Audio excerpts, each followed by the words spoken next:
am the President and Executive Director of Asian Americans Advancing Justice, AAJC. We are a 22-year-old civil rights and human rights organization based in Washington, D.C. And our mission is to promote human and civil rights for Asian Americans and to build and promote a more equitable society for all.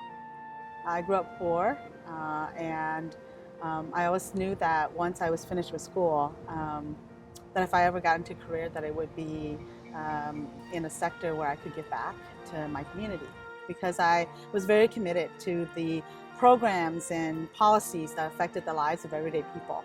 And I felt like the opportunity to run for public office and to actually be a lawmaker was one of those very concrete ways to give back to the community.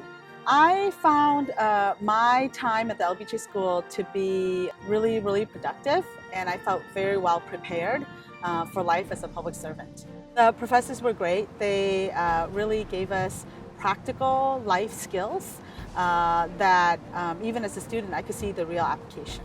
Certainly when I ended up in public office and now working here in Washington, D.C. in the nonprofit sector, the policy analysis and budget classes and skills that I learned at the LBJ School were definitely very applicable.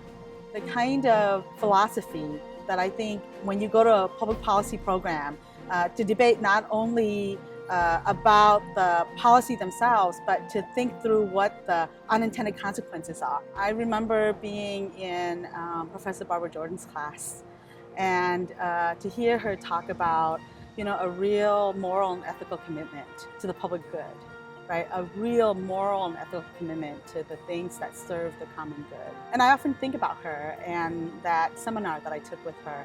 Today, as I am here in Washington, D.C., fighting against the tide of inaction on the Hill, the inability to pass comprehensive immigration reform, the inability to put in place long-term budgetary solutions to build this country and to build our basic infrastructures.